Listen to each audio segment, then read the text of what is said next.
Hello everyone. आज हम बात करेंगे सॉफ्टवेयर्स के बारे में कि सॉफ्टवेयर्स क्या होते हैं।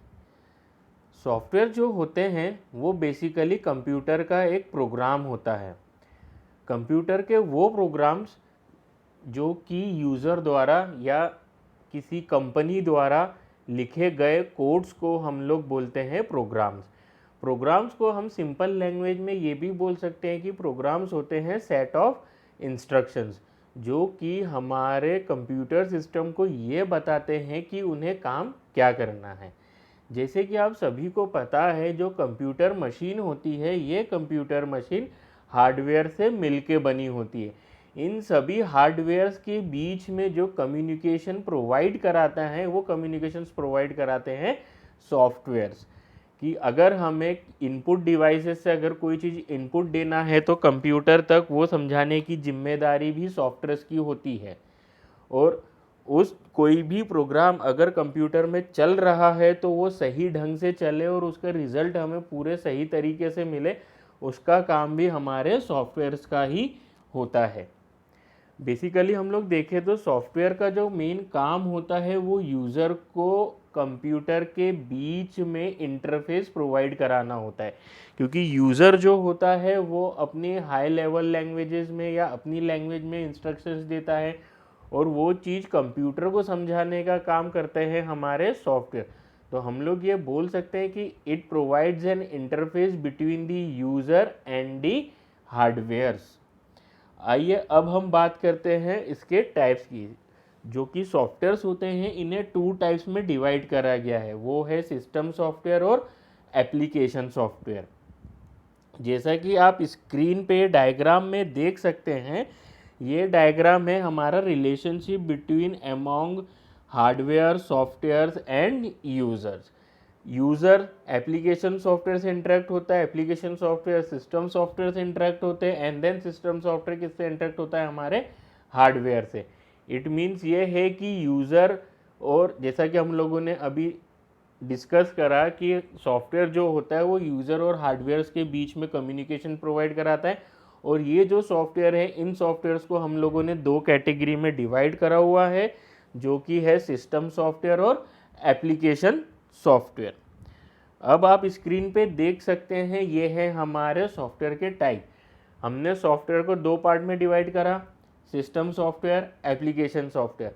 अब सिस्टम सॉफ्टवेयर क्या होते हैं, सिस्टम सॉफ्टवेयर क्या होते हैं वो अभी पढ़ेंगे, पर सिस्टम सॉफ्टवेयर कौन कौन से सॉफ्टवेयर सिस्टम सॉफ्टवेयर कहलाते हैं, वो है ऑपरेटिंग सिस्टम, डिवाइस ड्राइवर और सिस्टम यूटिलिटी।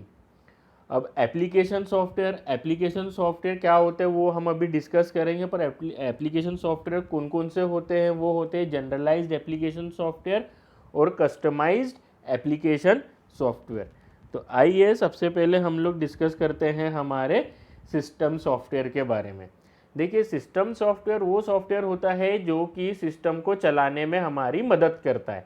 सिस्टम को चलाने में मतलब जितने भी हार्डवेयर कंपोनेंट्स होते हैं उन हार्डवेयर कंपोनेंट्स को कंट्रोल करने का काम और उन सभी हार्डवेयर्स को मैनेज करने का काम भी हमारा होता है सिस्टम सॉफ्टवेयर का। और ये जो हार्डवेयर्स होते हैं ये प्रॉपर तरीके से वर्क कर रहे हैं, इनकी फंक्शनलिटी प्रॉपर तरीके से हो रही है कि नहीं हो रही है, ये सब भी चेक करता है हमारा सिस्टम सॉफ्टवेयर। बेसिकली हम लोग ये बोल सकते हैं कि सिस्टम सॉफ्टवेयर वो सॉफ्टवेयर है जो कि यूज़र और हार्डवेयर के बीच में इंटरफेस प्रोवाइड कराते हैं। और साथ ही साथ में जो सिस्टम सॉफ्टवेयर होते हैं वो सिस्टम सॉफ्टवेयर एक ऐसा इन्वायरमेंट भी क्रिएट करके देते हैं जिसमें हम लोग कुछ एडिशनल सॉफ्टवेयर को बना सकते हैं या कुछ एडिशनल सॉफ्टवेयर को डिज़ाइन कर सकते हैं। ये जो एडिशनल सॉफ्टवेयर्स होते हैं इन एडिशनल सॉफ्टवेयर्स को ही हम लोग एप्लीकेशन सॉफ्टवेयर बोलते हैं। अभी हम लोग सिस्टम सॉफ्टवेयर की बात कर रहे हैं। सिस्टम सॉफ्टवेयर में हम लोग एक डेफिनेशन पढ़ रहे थे कि हमें एक ऐसा एनवायरनमेंट क्रिएट करके देता है जिसके अंदर हम लोग और भी नए सॉफ्टवेयर बना सकते हैं। वो जो नए सॉफ्टवेयर हैं वो होते हैं हमारे एप्लीकेशन सॉफ्टवेयर। अब जो सिस्टम सॉफ्टवेयर होता है इन सिस्टम सॉफ्टवेयर की कुछ फंक्शनिंग भी होती है, जैसे कि प्रोसेस जो अब प्रोग्राम है, अब प्रोग्राम जब रन होता है उसे प्रोसेस बोलते हैं, उसका मैनेजमेंट प्रोसेस मैनेजमेंट होता है। अब कंप्यूटर के अंदर मेमोरी होती है, वो मेमोरी सभी प्रोग्राम्स को इक्वली डिस्ट्रीब्यूट हो, वो उसका ध्यान रखना भी हमारा सिस्टम सॉफ्टवेयर का काम है। तो memory management, secondary storage management, input output system management and file management, ये सारे कुछ मेन फंक्शंस होते हैं हमारे सिस्टम सॉफ्टवेयर के। अभी जैसा कि हमने डायग्राम में देखा कि सिस्टम सॉफ्टवेयर जो है वो 3 टाइप के हैं, मतलब उनके 3 पार्ट्स है, that is the operating system, system utility और डिवाइस ड्राइवर। तो सबसे पहले हम लोग बात करते हैं ऑपरेटिंग सिस्टम की। ऑपरेटिंग सिस्टम ही है हमारा मेन सिस्टम सॉफ्टवेयर। अभी तक हम लोग जो सिस्टम सॉफ्टवेयर की डेफिनेशन बोल रहे थे, that it provides N interface between the user and the hardware, यही सेम डेफिनेशन है हमारे ऑपरेटिंग सिस्टम की, क्योंकि यही एक ऑपरेटिंग सिस्टम है जो कि प्योरली सिस्टम सॉफ्टवेयर है, जो कि यूजर और एप्लीकेशन सॉफ्टवेयर के बीच में भी इंटरफेस प्रोवाइड कराता है और यूजर और हार्डवेयर के बीच में भी हमें इंटरफेस प्रोवाइड कराता है हमारा operating system. Operating system basically होता यह है कि जो ऑपरेटिंग सिस्टम होता है वो हमारे सेकेंडरी स्टोरेज के अंदर स्टोर होता है। जैसे ही हम सिस्टम को ऑन करते हैं तो ये सेकेंडरी मेमोरी में से इसकी कुछ फाइल्स हमारी मेन मेमोरी में आती है और हमारे सिस्टम से इंटरेक्ट करके उसे प्रॉपर तरीके से रन करती है। और जब भी ये लोड होता है, इस लोडिंग प्रोसेस को बोला जाता है बूटिंग प्रोसेस। जैसे ही हमारा सॉफ्टवेयर या हमारा सिस्टम ऑपरेटिंग सिस्टम बूट होता है तो उस समय बहुत सारे हार्डवेयर की कॉम्प्लेक्सिटीज़ भी होती है जो कि यूज़र्स को पता नहीं होती है। वो सारी कॉम्प्लेक्सिटीज़ जो होती है वो हमारे ऑपरेटिंग सिस्टम उसे अपने तरीके से हैंडल करके उसे रिमूव कर देता है। और साथ ही साथ में ऑपरेटिंग सिस्टम का काम ये भी है कि वो सिस्टमेटिक यूटिलाइजेशन देखता है हमारे सारे रिसोर्सेज का, कि जितने भी रिसोर्सेज हम लोगों ने हमारे कंप्यूटर के पास है वो सारे रिसोर्सेज सही तरीके से यूज़ हो रहे हैं कि नहीं। ऐसा नहीं होता है कि कुछ प्रोसेस को रिसोर्सेज ही ना मिले, तो ये सारे रिसोर्सेज उस प्रोसेस तक पहुंचाने की जिम्मेदारी का काम भी हमारे ऑपरेटिंग सिस्टम का ही रहता है। ऑपरेटिंग सिस्टम मतलब जैसे हम लोग अगर लैपटॉप यूज़ कर रहे हैं, कंप्यूटर यूज़ कर रहे हैं, तो हमारे विंडोज़ एक्सपी, विंडो 10, विंडो 7 ये से कुछ एग्जाम्पल्स हैं हमारे ऑपरेटिंग सिस्टम के। अगर हम लोग मोबाइल यूज़ करते हैं तो बहुत पुराने टाइम में एक सॉफ्टवेयर यूज़ हुआ करता था सिम्बियन। इस सिम्बियन ऑपरेटिंग सिस्टम हुआ करता था जो कि मोबाइल में रन होता था। उसके बाद इसको ओवरटेक करा एंड्रॉयड ने। उसके बाद आज की डेट में हम लोग यूज़ करते हैं iOS। तो ये होते हैं हमारे ऑपरेटिंग सिस्टम्स। अब नेक्स्ट जो सेकंड टाइप है हमारे सिस्टम सॉफ्टवेयर का वो है डिवाइस ड्राइवर। डिवाइस ड्राइवर एक एडिशनल सॉफ्टवेयर होता है जो कि हमें डालना पड़ता है हमारे कंप्यूटर सिस्टम में। जैसे जितने भी इनपुट डिवाइसेस जो हम लोग यूज़ करते हैं, भले ही वो कीबोर्ड हो, माउस हो, जितने भी आउटपुट डिवाइसेस हैं, भले ही वो स्पीकर्स हो कि मॉनिटर स्क्रीन्स हो, तो ये सब चीज़ों को आपस में कम्युनिकेट कराने की जिम्मेदारी होती है डिवाइस ड्राइवर की। होता ये है कि जितने भी हार्डवेयर्स और जितने भी हम लोग डिवाइसेस यूज़ करते हैं उनकी भाषा हमारे ऑपरेटिंग सिस्टम समझ पाए और वो सभी डिवाइसेस आपस में एक दूसरे से कम्युनिकेट कर पाए, इसलिए भी हमें एक प्रोग्राम की ज़रूरत होती है। इस प्रोग्राम को हम लोग बोलते हैं डिवाइस ड्राइवर। अब जैसे कि हम लोग आज की डेट में जो डिवाइसेस यूज़ करते हैं प्लग एंड प्ले डिवाइसेस आते हैं, जैसे कि कीबोर्ड्स, एडिशनल कीबोर्ड आते हैं, यूएसबी कीबोर्ड, हम लोग डायरेक्टली उसे प्लग करते हैं और यूज़ करना चालू कर देते हैं। तो उसके भी कुछ ड्राइवर्स होते हैं जो कि ऑलरेडी हमारे कंप्यूटर सिस्टम के अंदर बाय डिफ़ॉल्ट अटैच रहते हैं।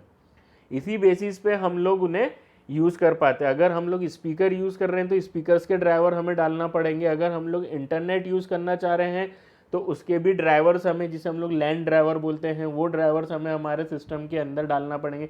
मीन्स किसी भी डिवाइस को कम्युनिकेशन करवाने के लिए भी प्रोग्राम की ज़रूरत पड़ती है और वो कम्युनिकेशन सॉफ्टवेयर कहलाते हैं हमारे डिवाइस ड्राइवर्स। तो ये होते हैं हमारे सिस्टम सॉफ्टवेयर के 2 type, that is the operating system and the device driver.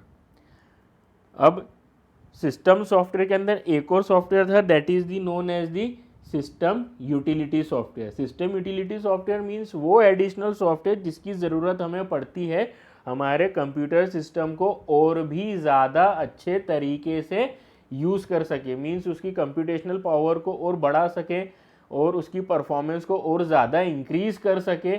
इसलिए हम लोग कुछ यूटिलिटी सॉफ्टवेयर यूज़ करते हैं ताकि हम लोग हमारे कंप्यूटर सिस्टम की परफॉर्मेंस बढ़ा सके। ये जो यूटिलिटी सॉफ्टवेयर्स होते हैं, ये यूटिलिटी सॉफ्टवेयर्स भी हमारे सिस्टम सॉफ्टवेयर्स की कैटेगरी में आते हैं।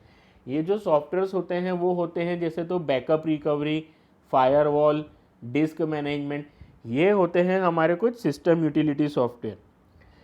सिस्टम यूटिलिटी सॉफ्टवेयर में सबसे पहले हम लोग डिस्कस करते हैं फायरवॉल की। फायरवॉल मतलब ये एक ऐसी वॉल रहती है, जब भी हम लोग इंटरनेट यूज़ करते हैं तो इंटरनेट पे हमें बहुत सारे सोर्सेज ऐसे मिल जाते हैं जिसके बेसिस पे हमारे कंप्यूटर सिस्टम के अंदर वायरसेस आ सकते हैं।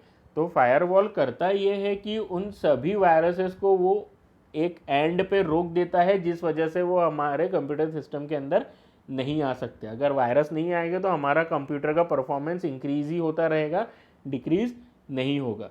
दूसरा होता है हमारा बैकअप रिकवरी। बैकअप रिकवरी के अंदर आप लोगों ने विंडोज़ में देखा होगा शायद, एक बैकअप पॉइंट आता है जिसे रिकवरी पॉइंट भी बोलते हैं।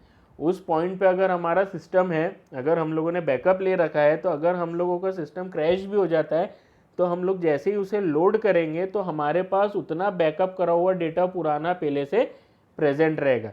इन केस कभी हमारा सिस्टम किसी भी रीजन से अगर फेल हो जाए तो वो बैकअप रिकवरी पॉइंट से हम लोग हमारे डेटा को पूरा रिकवर कर सकते हैं। नेक्स्ट है हमारा सिस्टम यूटिलिटी में disc management. Disc management means ये कि जो भी हमारे पास सेकेंडरी मेमोरी होती है, उस सेकेंडरी मेमोरी को हम लोग डिफरेंट पार्ट्स में ब्रेक कर देते हैं। That is known as the drives, that is the C drive, D drive, E drive. जितनी भी ड्राइव्स होती है वो हम पे डिपेंड करती है। तो इन ड्राइव में ही हमारा ऑपरेटिंग सिस्टम लोड होता है और इन ड्राइव्स को ही हमें मैनेज करना पड़ता है। तो ये काम भी हमारे डिस्क मैनेजमेंट का होता है कि वो प्रॉपर यूटिलाइजेशन से उस पूरी डिस्क को मैनेज करें। इसके अलावा एक और एडिशनल सॉफ्टवेयर होते हैं जिसे हम लोग सिस्टम सॉफ्टवेयर की कैटेगरी में डाल सकते हैं, that is the language translator. जैसा कि आप सभी को पता होगा कि जो लैंग्वेज ट्रांसलेटर्स होते हैं, ये लैंग्वेज ट्रांसलेटर या तो 0 पे वर्क करते हैं या तो 1 पे वर्क करते हैं। सॉरी, लैंग्वेज ट्रांसलेटर जो होते हैं वो हमारी लैंग्वेज को ट्रांसलेट करते हैं 0 और 1 के फॉर्म में, क्योंकि ये जो 0 और 1 होता है ये ही हमारी मशीन लैंग्वेज होती है जो हमारा कंप्यूटर समझता है, जिसे हम लोग बाइनरी लैंग्वेज बोलते हैं। तो होता ये है, लैंग्वेज ट्रांसलेटर काम ये करता है कि हम लोग जिस भी लैंग्वेज में प्रोग्राम लिखे, भले ही वो हाई लेवल प्रोग्रामिंग लैंग्वेज हो कि असेंबली लैंग्वेज प्रोग्रामिंग लैंग्वेज हो, ट्रांसलेटर का काम ये होता है कि उन लैंग्वेज को मशीन कोड के फॉर्म में चेंज करना। That is the known as the language translator. ये जो लैंग्वेज ट्रांसलेटर होते हैं ये 3 टाइप के होते हैं, असेंबलर, इंटरप्रेटर और कंपाइलर। असेंबलर का काम ये होता है कि जो भी असेंबली लैंग्वेज होती है उस असेंबली लैंग्वेज को कंप्यूटर लैंग्वेज में चेंज करने का काम होता है हमारा असेंबलर का। उसके बाद आते हैं इंटरप्रेटर पे। इंटरप्रेटर हाई लेवल लैंग्वेज को मशीन लेवल लैंग्वेज में कन्वर्ट करता है, बट इसका काम ये होता है कि ये एक बार में एक ही लाइन, मतलब लाइन टू लाइन काम करता है। अब नेक्स्ट है कंपाइलर। कंपाइलर भी इंटरप्रेटर जैसा ही हाई लेवल लैंग्वेज को मशीन लैंग्वेज में कन्वर्ट करता है, बट दोनों में डिफरेंस ये है कि जो कंपाइलर है, यह कंपाइलर पूरे प्रोग्राम को, पूरे सोर्स कोड को एक साथ कन्वर्ट करता है मशीन लैंग्वेज में, जबकि interpreter line by line convert करता है। अब हम लोग बात करते हैं हमारे एप्लीकेशन सॉफ्टवेयर की। एप्लीकेशन सॉफ्टवेयर मतलब वो सॉफ्टवेयर जो कि एक पर्टिकुलरली टास्क को या पर्टिकुलरली चीज़ को अचीव करने के लिए हम लोग यूज़ करते हैं, that is known as the application software. Application software अगर कंप्यूटर में नहीं भी होगा तो भी हमारा कंप्यूटर सिस्टम रन होगा, चालू होगा, बंद होगा, बट उसके अंदर अगर हमें कोई पर्टिकुलरली टास्क परफॉर्म करवाना है तो वो पर्टिकुलरली टास्क परफॉर्म कराने के लिए हमें एक एडिशनल सॉफ्टवेयर की ज़रूरत पड़ती है, और ये जो एडिशनल सॉफ्टवेयर्स होते हैं ये होते हैं हमारे एप्लीकेशन सॉफ्टवेयर। अब ये जो एप्लीकेशन सॉफ्टवेयर्स होते हैं, इन एप्लीकेशन सॉफ्टवेयर्स को भी 2 कैटेगरी में बांटा गया है, that is the generalised application software और customised application software. Generalised application software मतलब वो एप्लीकेशन सॉफ्टवेयर जिसकी हमें आए दिन ज़रूरत पड़ती रहती है, जैसे कि for example MS Word, MS Excel, PowerPoint, Tally. ये कुछ ऐसे प्री डिफाइंड सॉफ्टवेयर थे जो कि कंपनी ने पहले से ही बना के रखे हैं, जिनकी ज़रूरत हमें कभी ना कभी किसी ना तरीके से हमें उसकी ज़रूरत पड़ती ही रहती है। सो ये होते हैं हमारे generalised application software. Customise application software means वो सॉफ्टवेयर्स होते हैं जो कि किसी भी एक पर्टिकुलरली टास्क को सॉल्व करने के लिए हम लोग डिज़ाइन करते हैं। जैसे फॉर एग्जांपल लाइब्रेरी मैनेजमेंट का हम लोग एग्जांपल ले, सपोज कीजिए कि हम लोग किसी कॉलेज में हैं और कुछ कॉलेज के अंदर हमें लाइब्रेरी को मैनेज करना है, तो वो जो काम होता है वो काम हम लोग कंफर्म मतलब परफॉर्म करवाते हैं हमारे लाइब्रेरी मैनेजमेंट सॉफ्टवेयर से। अब ये जो लाइब्रेरी मैनेजमेंट सॉफ्टवेयर है ये पर्टिकुलरली सिर्फ और सिर्फ उसी टास्क को सॉल्व करने के लिए बनाया गया है। इसे हम आए दिन हर कोई अपने हिसाब से यूज़ नहीं कर सकता है। तो हम लोग इस टाइप के जो सॉफ्टवेयर्स होते हैं उसे बोलते हैं कस्टमाइज एप्लीकेशन सॉफ्टवेयर।